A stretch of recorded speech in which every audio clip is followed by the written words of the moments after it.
Beautiful skies, a pleasant Saturday. Stranded. Sweat beaded my forehead as I tried to start my car for the umpteenth time. I sighed and tried my luck one last time, hoping for a miracle. The motor wouldn't even turn over. Pounding on the steering wheel in annoyance, I sulked like a child. To no avail. Glancing around, looking for my missing knight in shining armor. There wasn't a single soul in sight to help me out of this predicament. If I was the damsel in distress, where was my handsome stranger appearing just in time to save the day? I stood still, wondering if this was fate's way of ruining my fabulous weekend. Worse, I was running late for my show, and this was supposed to be the highlight of the season. The ads had been running for weeks. The network had worked hard to get the popular actor Ben Adrian to be the co-host. Since he married his childhood sweetheart a month ago, there was a lot of interest surrounding this first interview. Their enduring story of love was perfection. Our viewers referred to them as the king and queen of marital bliss. They had a huge following on social media. Our ratings were definitely going to skyrocket. This would give my journey to stardom and influence a much-needed boost going into the next season. The wind slapped a lonely leaf across my face, and I glanced at my wristwatch. I needed to take sensible action quickly, or this delay could ruin my career. Reaching for my handbag, I took out my phone and dialed my brother. He answered quickly and informed me, "I'm out of town, sweetie, but let me see what I can do." Worried, I tried calling Lisa. Unlike Augustine, she didn't answer. 3 more rings and my best friend was simply unavailable. Checking my watch again, I called the station manager to let him know of the delay. Getting his voicemail, I had just finished leaving a message when a car screeched to a halt in front of me. My face creased into a frown when I glimpsed who it was. Sebastian grinned as though he enjoyed my distress. "Hi, Natalie. Hop in. Thousands of people with broken relationships are waiting for your advice." I rolled my eyes and almost decided against it. Why would Augustine send him? I loathe Sebastian. I hesitated, my mouth set in a hard line. "We only have 15 minutes. Do you want to lose your job?" he said, as I contemplated receiving his help or not. I couldn't decide between imagining my boss's angry face or spending a whole car ride with Sebastian. My manager's angry face won out. I grudgingly opened the car door and slid into the passenger seat. "You never make things easy, do you?" Sebastian said. "Don't you have a boyfriend who could rescue you?" I pretended not to hear him, the same way I pretended not to notice his good looks. It wasn't easy. People couldn't help but pay attention to Sebastian King whenever he appeared. Tall, ruggedly handsome, with his wavy locks and piercing gray eyes, he was definitely easy to look at. I had a boyfriend, but he was also my boss, so there was no way I would call him. Workplace romances weren't necessarily against company policy, but I didn't need that kind of attention. And I certainly didn't need Sebastian's opinion on the matter. He was my brother's best friend and my arch enemy. Everyone loved him, but I found him super annoying. Ignoring the fact that I'm an adult, he treats me like a kid sister who needs his advice and teasing constantly. "So, if you were a guest on your show, what advice would you give yourself when your boyfriend leaves you stranded?" While others herald my skills on my show, The Love Diva, he couldn't stop himself from giving me his advice and criticisms of my work. Like now, harping on his favorite subject, like how I dished out love advice on my show, while my personal love life was dysfunctional. Well, mostly a disaster. I didn't care if Sebastian's company, Zencan, was #1 in the U.S. for media and journalism. He had no right to judge my show or my life. I took a quick glance in his direction. The blue polo shirt he wore fit him well. He sported a 5 o'clock shadow. His jet black hair was well trimmed. I suddenly felt like running my hand through those inky locks. I sucked in my breath at my errant thoughts. "What's wrong, princess?" he asked, likely miffed that I was ignoring him. I glanced at him again, this time with a glare. He knew what to say to get a rise out of me, and calling me princess was one of them. My name is not Princess, and my personal life is none of your business. Can't you go any faster? I responded irritably. It becomes my business when your car breaks down and you call me. When was the last time you had it serviced? Maybe if you treated it nice, it would treat you nice. Words to live by, my little princess. Oh, for the love of... I didn't call you. My brother did. And for the last time, I'm not your princess, I snarled. A smile danced on his lips as he turned at the intersection. As you wish. I'm not a kid, and I'm not your sister, so can you stop treating me like one? I said, as I rolled my eyes at the grin on his face. He winked. With your brother as my best friend, it's my job to help look after you, regardless of your age. I glared at him as he let out an easy chuckle and announced, Here we are. Finally, I mumbled as the car came to a halt and I dashed out the door. You forgot your purse, princess, he called. Annoyed, I turned, catching it just in time as he tossed it out the window to me. Good luck, I heard him whisper, but surely I'd heard wrong. What'd you say? I asked. You're welcome, he said in a sarcastic tone. Of course he wouldn't pass up the chance to criticize my manners. Thanks for the ride, Mr. King, I said. With a flourish, I gave him a mock bow, then turned and ran for the door. When I reached the elevator, I tried to steady my breath as it lifted me with ease. Just 2 minutes late, according to my watch, I entered the studio, ready to dazzle the world. My smile turned to shock as I stared at the scene in front of me. There was Helena, in my chair with Ben sitting opposite, full of smiles as Helena welcomed the audience. A quick glance at the producer, and I knew it. His look of pity told the story, and my world came crashing down. Chapter 2. Sebastian. I watched until I couldn't see her anymore. She had to be in the elevator by now. I slowly reversed out of the parking lot. A yell came from behind me. Watch where you're going! Oh, sorry, man, I apologized, poking my head out the window.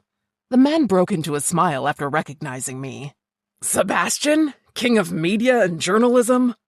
He waved for me to stop, and I stepped out of my car to give him a firm handshake.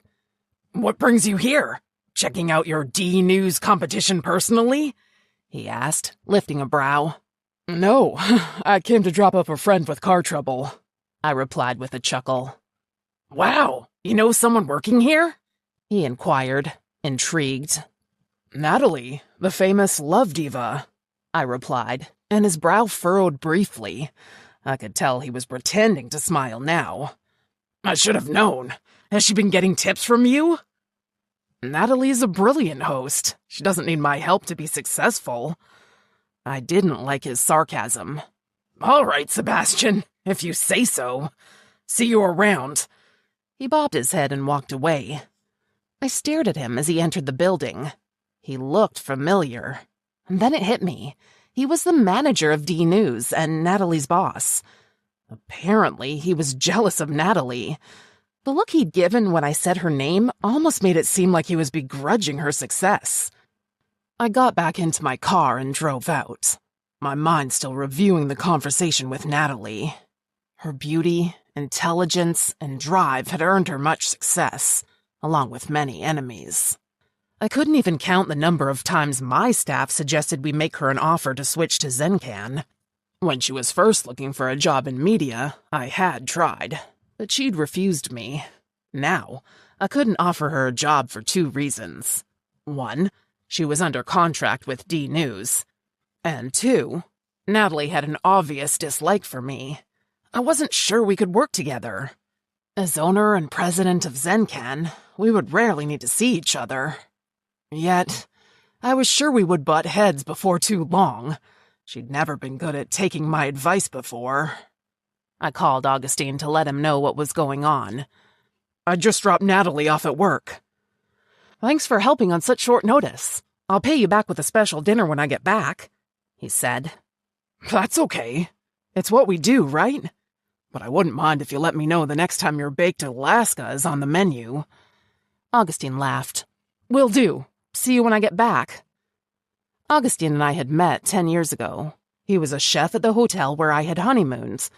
We had loved his food so much that we'd asked to thank him personally. When he found out it was our honeymoon, he went out of his way to make each dinner special that whole week. He and I had been friends ever since. When I met Natalie just back from college, I thought she was the most beautiful girl I'd ever seen, aside from my wife, of course. She was intelligent, witty, and humorous, and she exuded elegance wherever she went. But though she was home, we rarely saw her. She had been too busy building her career. 4 years later, my wife died from cancer, just as Zenkan was gaining popularity. Left alone to care for our 3-year-old daughter, Zara, Augustine and his mother had been there for us. I would do anything for Augustine and his family. I wouldn't have made it through that period without their help and support. Natalie had been around, but we saw little of her during that time. She was too busy working long hours with her show and building her audience. D-News had been in business much longer and carried the top rating for many years. That is, until Zenkan took over.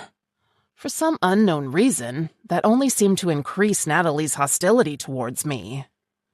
One day, having dinner with her family, her mother commented on the show she had that morning, and we all congratulated her on a great show. I knew Natalie had just broken up with her boyfriend, and joking, I commented that she and John, her ex, should be on her show. "This is not Zenkan, Mr. Know-It-All. I'll kindly ask you to keep your thoughts to yourself." Everyone appeared as stunned as I felt. I was kidding. Her mother told her to apologize, and she grudgingly did. The irony of it was, I'd been glad she'd broken up with the guy. He was a jerk, and she was too good for him. That was not the first, and definitely wasn't the last of our disagreements.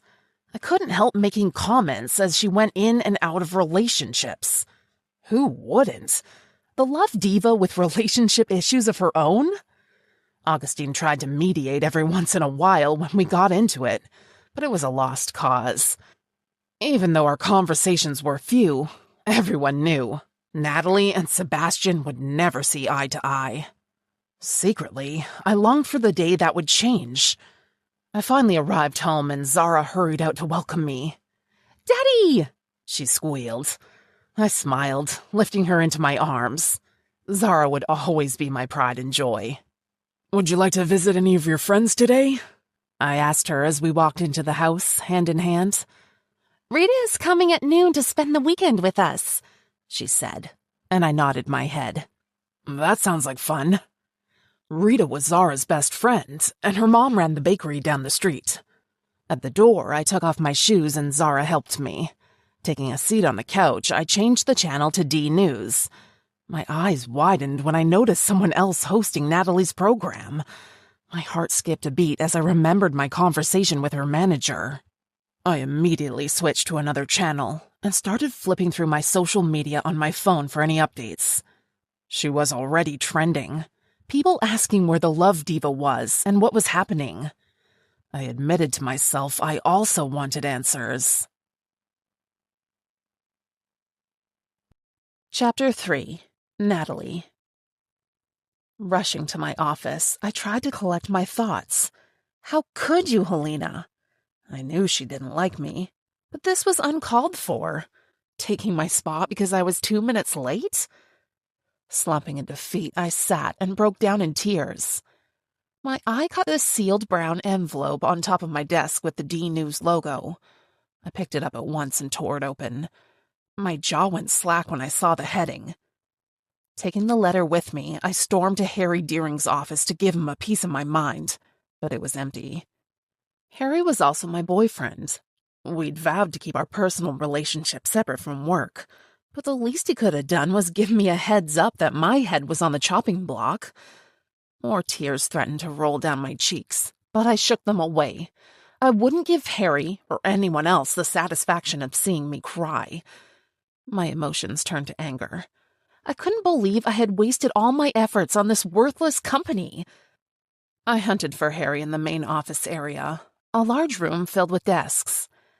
Heads looked up from their work when I entered, but my eyes zeroed in on Harry, sitting casually in the corner of Helena's desk, smiling and laughing with her. My vision turned red, and I marched over to him. "How could you not tell me I was being fired?" I yelled, drawing even more attention, but I hardly cared at the moment. "Natalie!" He stood, looking sheepish. "Let's talk about this in my office." "No! We can talk about it right here. Was this your plan all along? Date me, gain my trust, take my ideas, and then give the show to Helena?" "I don't know what you're talking about," he said, tilting his head to the side as if he were confused. The nerve. "What?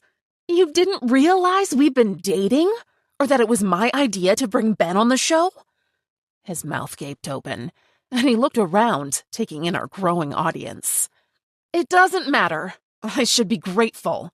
This place was a dead end for me." I was in a full-blown rage by this point. Adrenaline coursed through my veins, and I had the urge to give one more parting shot. I spied a cup in Helena's hands. I grabbed it and splashed its contents in Harry's face. Rivulets of orange juice streamed down his shocked face onto his pristine white shirt. "Thanks for the favor. And by the way, we're done," I said, turned on my heel, and stalked away. I grabbed my purse from my office and headed for the elevator, trying to ignore the excited chatter buzzing around me as I headed for the main entrance. When I reached the curb, my current situation hit me. No job. No car. I tried calling Lisa, but she wasn't answering. Where was my best friend when I needed her? I called my brother out of frustration and briefly told him what had happened. "I'm not back in town yet. Sebastian dropped you off earlier, didn't he?" "Could you ask him to come get you?" Augustine asked. I rolled my eyes and groaned. Sure, make my day worse. But what else could I do? "Okay, send me his number," I mumbled in response. "You don't have it?" Augustine sounded surprised. "What do I need his number for? He's your best friend, not mine," I retorted. "Dearest sis, you're an absolute wonder," he replied with a chuckle. Suddenly I laughed. It was slightly hysterical, and I felt on the verge of tears, but just hearing my brother's voice had lifted my spirits. As promised, my brother sent Sebastian's number. I held my phone, hesitant to call. My mind searched for other options, but after a few minutes I gave up. I called Sebastian. He picked up at the first ring. "Good morning, this is Sebastian. Who am I speaking with?" "It's Natalie," I responded, not surprised he didn't have my number either. "Natalie? Are you okay?" Surprised at the concern in his voice, it almost moved me to tears. Again. Desperate to keep my voice steady, I took a breath and replied, "I'm fine, but I need a ride home. Can you pick me up?" "I'll be right there," he said, and hung up. I heaved a sigh of relief, grateful that he hadn't asked for an explanation.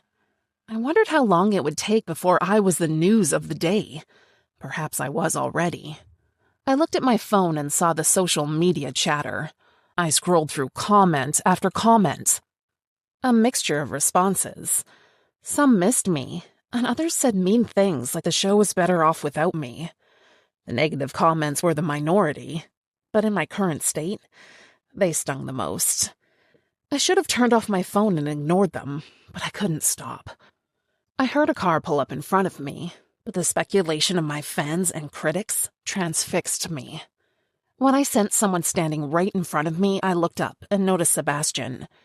I'd just finished reading a particularly horrid comment, and a tear escaped down my cheek. Without a word, Sebastian pulled me into a hug. I should have pushed him away, but the comfort of his arms felt too good. I rested my head on his chest and let go of all my defenses as the tears rolled nonstop. "Don't cry. Everything will be all right," he assured me. As if suddenly realizing who was holding me, I gently released myself from his arms.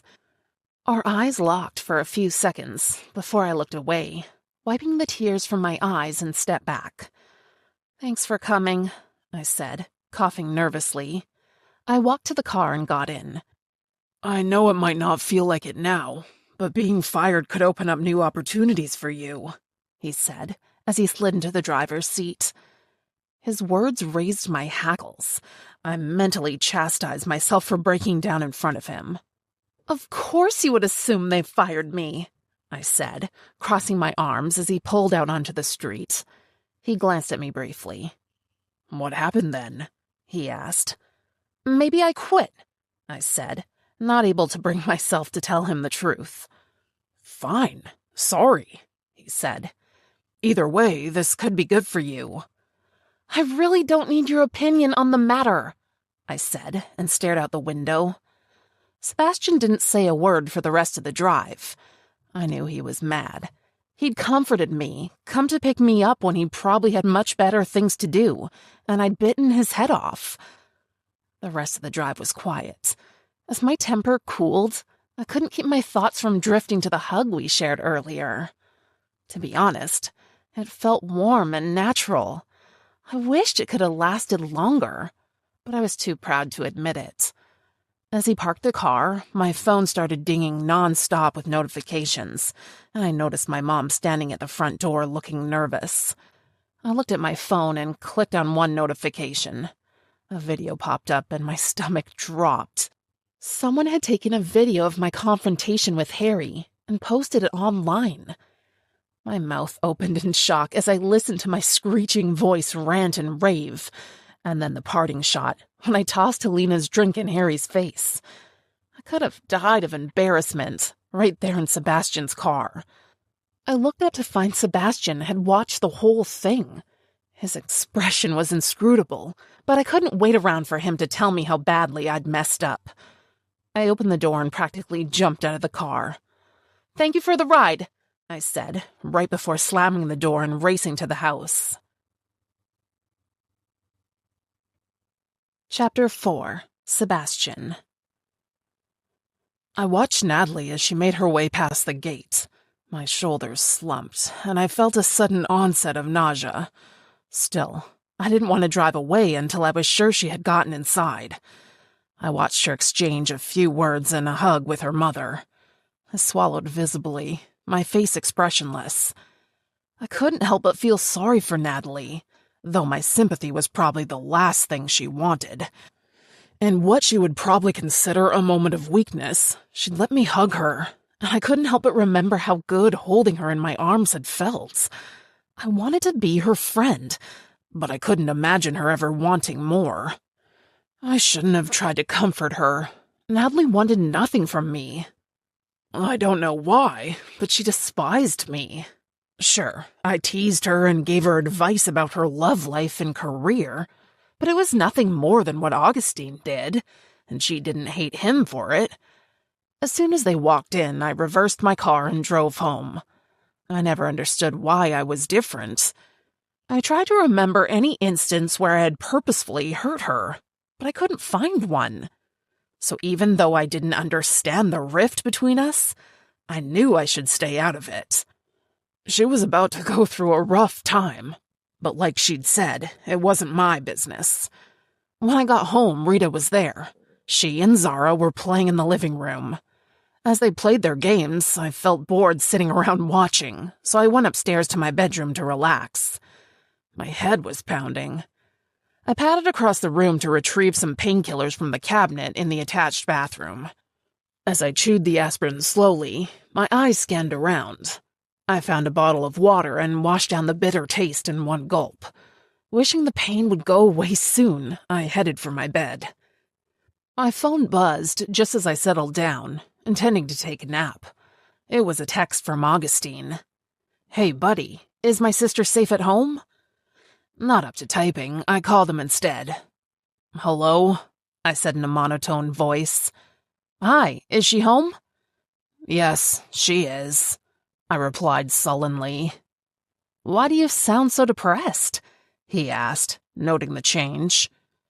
"I have a splitting headache," By the way, call someone else the next time your sister needs saving, I blurted out. Augustine laughed hard at the other end of the phone, and my anger grew by the second. It's not funny, Augustine. Sorry, buddy. I know my sister can be such a pain in the butt, but I'm sure you've heard what happened. He tried apologizing. Yeah, I'd not only heard, I'd been right next to her when her private business was publicly shared in a video, humiliating her. Just the thought made me want to find whoever was responsible and smash their phone. Instead, I pushed those feelings aside, reminding myself that Natalie wouldn't appreciate them. How's the restaurant coming? Everything going as planned? I asked. Wow, Sebastian, you really don't want to talk about my sister, do you? Will you answer my question or not? Everything's going fine. It's almost done. In a few weeks, we will launch my restaurant to the world, or at least this part of the world. Augustine sounded ecstatic. I'm glad this is finally coming together for you, I said, truly happy for him. Thank you for your ever-constant support, Augustine said with an honest note of sincerity in his voice. I smiled, and we talked randomly about other things. When we finally ended the call, my mood was better. I rolled a blanket over my shoulder and closed my eyes. In a few minutes, I was asleep. When I woke up, it was evening, and I could tell the nanny was preparing dinner. As she worked in the kitchen, I went to Zara's room to check on her and Rita. Her bedroom door was open, and this time they were giggling about a guy Rita liked in school. Seeing them engrossed in their conversation, I waved and walked on by. It amused me they could have a crush at such a young age. What was it going to be like when they were teenagers? I walked to the fridge to find something cool to drink, when my attention focused on the picture in the frame above it. The last picture of the three of us. My wife, Zara, and me. I tried to fight the tears welling up in my eyes. I missed her every day. Clara would never treat me the way Natalie did. Clara was God's choice for me. I knew it even then, thankfully. Our time may have been short together, but it had always been right. In my current mood, I believed I would never find a love like that again, and I would not recklessly fall for any woman, especially a certain slim, shapely, brown-haired lady named Natalie Coker. Chapter 5. Natalie. Augustine watched me as we all sat around the television, our focus on the evening news. As though paid to do so, every local news station ran my story like it was the latest soap opera people needed to binge-watch. I rolled my eyes and cracked my knuckles, chewing my popcorn slowly, just boiling inside. My anger helped keep the mortification at bay. "Are you okay?" my mom asked, and I nodded distractedly. She shook her head and replied in an uncertain tone. "Okay, if you say so, but you still look pretty angry." She turned towards me when they displayed yet again the clip of me throwing orange juice in Harry's face. I laughed out loud, but it had a sharp edge. She had an expression that said, "Are you sure you're not going bonkers?" Augustine gingerly sat down on the couch next to me. "Do you want to say something?" I asked, noting that his gaze darted between my face and the flat screen a few times more than necessary. "How are you feeling?" he asked in a calm voice. I dipped my hand into the popcorn bowl and tossed some popcorn into my mouth, then smiled at him. It was a slightly manic smile. He shifted the bowl at once to the other end of the couch, away from me. "Bring back my popcorn!" I shrieked. "Who eats popcorn while watching the evening news?" He smirked and offered his bemused smile. I scoffed. "Not just any news. Story of the year right here. Aren't you proud of your little sister?" I asked, my voice dripping with sarcasm. "You gave that jerk what he deserved," Augustine said. The sincerity in his voice almost made me cry again, but then his next words brought back my anger full force. "This could be the perfect opportunity for you to work with Zencan. After all, they are the top company in your industry. Didn't Sebastian offer you a job once?" Are you kidding? That's impossible, I countered with widened eyes, hoping Mom didn't hear what he'd just said. However, that's the best idea I've heard today, Mom agreed, giving him a thumbs up. I looked at the two of them in disbelief. Standing up at once, I headed for my bedroom. I looked back to see Augustine reach for his phone and said, just before leaving the room, "Don't you dare call Sebastian!" I locked my door and went to bed, hoping they would have forgotten the whole idea by morning. Once I got away from the TV, I realized how exhausted I was, so sleep came quickly. I was glad when Lisa joined us for breakfast. With my best friend by my side, I could counter all suggestions from Augustine and my mother regarding Zencan. Mom brought it up first, just as I was about to take the first bite of my scrambled eggs. "You have an excellent career, Natalie. Ignoring this opportunity with Sebastian could hurt you, especially after—" She trailed off, but she didn't need to finish. It would have been something to the effect of, "after you embarrassed yourself so royally yesterday." I stared at her as she spoke, but she didn't notice, since she had her back to me while she tended to the stove. I wanted to say there was no opportunity with Sebastian. It'd been years since he'd offered me a job, but my desire to ignore the subject altogether kept me silent. "I could punch Helena for you, if you want me to. And this Harry guy, I can't believe you didn't tell me about," Lisa said with a lopsided grin. I smiled, but it was short-lived. "There are better ways than that, Lisa. Please try convincing your best friend to accept Sebastian's offer," Mom prodded. To my consternation, Lisa agreed heartily. "Sebastian gave you an offer? Wow, that would be a perfect face slap to D-News. Imagine Harry's face when he sees your new show on Zencan." My jaw went slack as she nudged. "What are you waiting for, Natalie?" This was the perfect case of best friend betrayal, I thought. "It was years ago," I said. "Lisa, you're supposed to support me," I mouthed when neither Mom nor Augustine were looking our way. But my best friend was ready to leave me dead on the highway, metaphorically speaking. "Natalie, working with Sebastian is the best thing to do under the circumstances. I'm sure he would renew his offer in a heartbeat if you asked," she replied out loud. My eyes sent daggers towards her, but she was unperturbed. I ate the rest of my breakfast in silence. As Augustine and I cleared the dishes, Lisa offered to help as usual. It was my turn to wash. As I did, Augustine and Lisa were like a team who had sworn allegiance. They repeated all the reasons they thought working with Zencan was the perfect choice for me. "Sebastian is family. He would never hurt you like Harry did." "I know you said no years ago, but he would be crazy not to hire you now." "Working at Zencan is every TV host's dream." "It's an opportunity to launch your career to another dimension." "This will surely hit Helena and Harry in the gut. It's the perfect revenge." "I don't want the perfect revenge if it involves working at Zencan," I screamed, and they both flinched. In unison, they stepped away, slightly shocked by my response. I stormed out of the kitchen and ran to my room in hot tears. No one seemed to understand that Sebastian wasn't an option for me. How could I work with someone who criticizes everything I do? I screamed as I sat in front of my laptop searching for other job openings, with no luck. The universe conspired against me. All the media companies and TV station openings were for positions other than mine. No host or co-host positions at any of the local stations. Would any even want me after my rant? Lisa came in as I fought to avoid admitting defeat. Instead of consoling me, she burst out laughing when she leaned close and saw what I was doing. "Why are you wasting your time?